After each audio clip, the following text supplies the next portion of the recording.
I've known a lot of men who maybe have practiced some sacred sexuality, some tantra, who are kind of like Peter Pan with their energy, who are like, ooh, women love having sex with me because I'm a sex god, and I give women squirting orgasms, and women cry with me during sex because I'm so amazing at doing this thing, and they want to experience that with different women because it feels really good and they feel like they're healing the world. And on some level they are helping people heal. But what happens when you open somebody that deeply and then aren't there to be with whatever emotions, whatever connection, or even attachment that arises from a woman feeling so safe with you.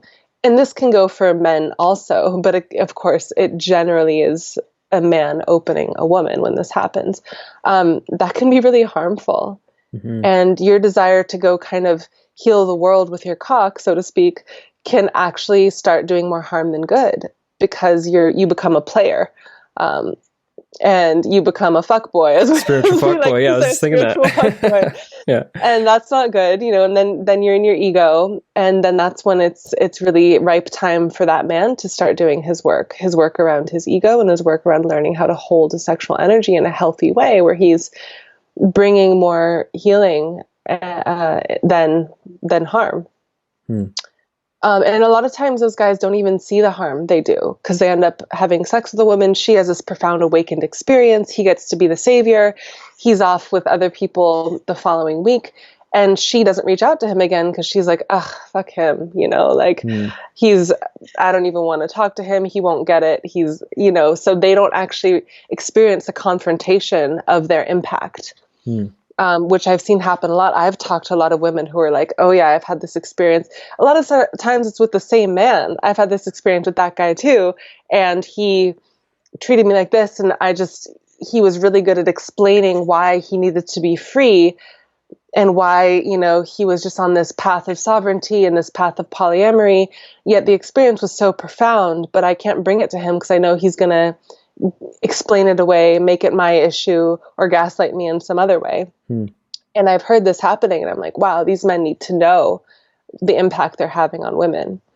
And especially with the ability that a lot of men who are on the I am that I am path, I am you and you are me, is the ability to kind of spiritually bypass the emotional impact and the potential for healing, not only for the other person, but for themselves, that opening somebody, not only sexually, but emotionally, can have. There's just a lot of work to be done there. Yeah. Like, as you're talking about it, I'm definitely, like seeing elements of what you're talking about that have existed in me previously in my life, and having, increasingly over time learned significantly the types of, like lessons that you're talking about that men in this situation need. Thankfully, it wasn't as intense maybe as what you were talking about, but definitely elements of that exist, or have existed in me over time. So why don't we continue with your, in the last couple of minutes, I noticed that I feel stuck on something.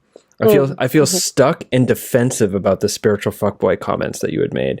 And I don't know if that's because I've got a place of my ego showing up, or if there's something more to explore, or some combination of both, which is some of the commentary that was made. It seemed as though that it would be impossible to have deeply spiritual experiences in a polyamorous situation, because, like, the type of sex that you're talking about, because if you don't stick around, or if you're the person that doesn't stick around, you're immediately just a fuckboy or something. And if another person doesn't feel like they could talk to you about it, then that immediately is because there's something wrong with you, which is like a flip side of that gaslighting, where sometimes people gaslight each other, and other times people feel like they're being gaslit when they're actually just being called to check on their shit. So I'm just curious if you want to dive into that a little bit more, if there's more to dive in there. Like, is it possible to have experiences like what you were talking about, and it exists in a polyamorous container that recognizes and talks to prior to and afterwards, and holds space for it being something that is temporary? Or does what you're talking about need to exist inside of a more monogamous or long-term committed container? Yeah, I love that you brought it back around, and it doesn't come off to me as you're being defensive. It comes off as you're wanting to explore. the part that I'm not looking at. And I appreciate that. Yeah, you know,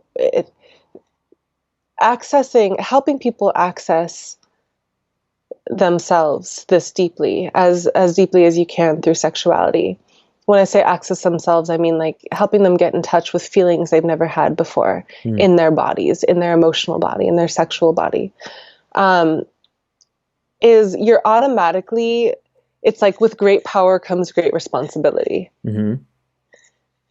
Right. So you're facilitating like a journey, a medicine journey for somebody, essentially. Mm-hmm. You're facilitating a deep soul retrieval for somebody.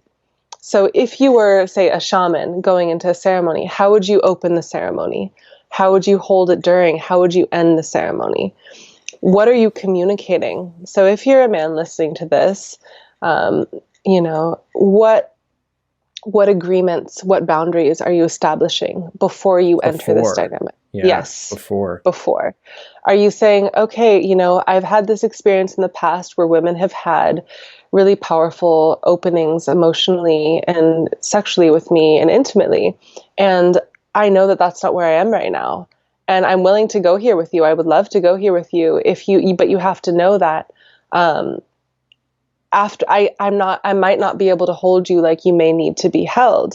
If you're okay with that, let's do this, you know? And then from there, at least the woman knows, okay, this person is sharing with me that I'm not going to have my hopes up that maybe they want the relationship. Because oftentimes when women have this powerful sexual experience, they feel so connected, and men too, you know, but the feminine aspect of ourselves feels so connected that we might want more. We might get insecure about how vulnerable we got with that person.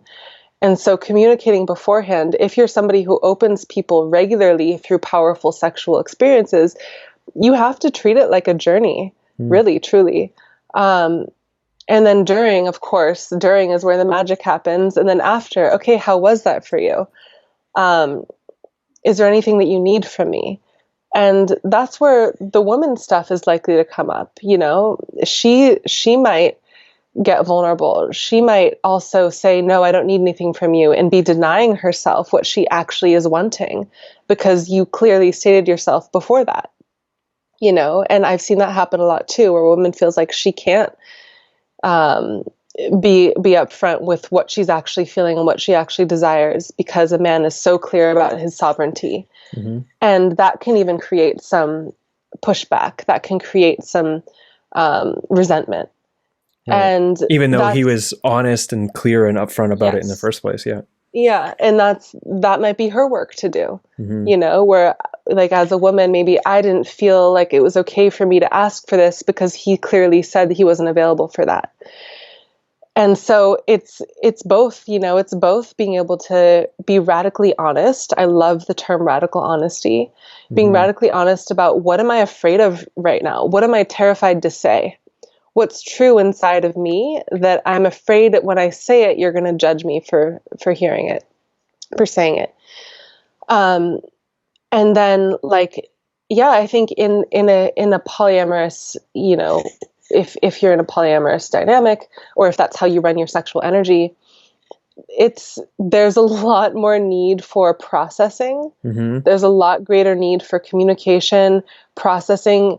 It might be, I may even go so far as to say is, you know, the right thing to do, or what might be the most honoring of the experience that you had, was to keep checking in with that person the days after, the weeks after, and just be like, hey, how are you feeling? Not like, hey, I'm trying to start this relationship with you, but like, I'm still here, and whatever level that means. I know a lot of men feel resentful towards women for not wanting to be like the mother archetype of the mother controlling, you know, not wanting to be controlled by a woman's emotions, not wanting to be controlled by the neediness that's perceived by women. And that can also create the resentment in the man of wanting to push the woman away. Just as a lot of women have the thing about the daddy leaving, or the daddy not, you know, the father archetype not being as invested for whatever reason as they are. And so the deeper you go into sexuality, into the body, into the emotions live in the body, they're stored in the body, right? So when you're opening somebody up that deeply, just know that you're also likely to open up their unhealed stuff that maybe they haven't even looked at yet. And that's part of the agreement you're making. You're agreeing to this bliss, you're agreeing to this powerful connection. But if you really want to be responsible with it, you're also agreeing to hold them through whatever comes up. And you can hold them while not making it about you. And, you can hold them and say, okay, I hear you're experiencing this. What do you need from me within my boundaries of what I'm willing to give? Mm-hmm. So that demands that you're really clear with what your boundaries are, and it's tricky. It's really tricky, I've seen men really do their best in trying to show up for what a woman needs and also hold their own boundaries. And it's oftentimes, I won't say more often than not, but I've seen it often enough where a woman ends up feeling like she's not actually being held, and a man ends up feeling like he wants to throw his hands in the air because he's doing everything he can, mm-hmm. but a woman's not actually able to receive him, because what she actually wants, which maybe she's not saying, is she wants more connection. So yeah, it takes really being clear.